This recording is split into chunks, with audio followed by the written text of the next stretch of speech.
You know, I have a lot of people email me at Ask Italo from all over the world, and just recently I had a gentleman ask me a very interesting question. First, it was actually two-part. He said the first one, is there a difference between a rainbow trout and a steelhead? And then secondly, can you tell the difference in the sexes between a rainbow trout and a steelhead? And my response was, yes, you can. Most of the time, a male steelhead has a larger head, larger mouth, and especially when they're running up the rivers, they have a pronounced kype, a little hook on the lower jaw. Females tend to have smaller heads, bigger bodies, and that's usually because they're carrying eggs.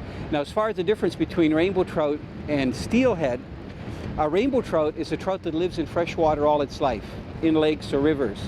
A steelhead is something called anadromous, and that comes from the Greek word ana and dromos, which means running. It's a fish that lives in salt water and it runs up freshwater rivers to spawn. So that's the basic difference. Now here's that Kwik Fish that I was using. You can see this is a number 7. A number 5 and a number 7 is probably the most popular for steelhead. It only has one little treble hook.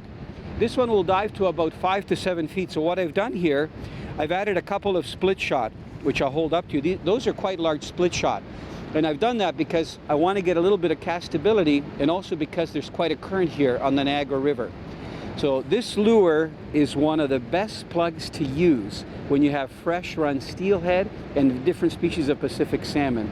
It makes them strike even if they don't want to take things like spawn sacks or other types of artificials. I'm going to bundle up and cast some more.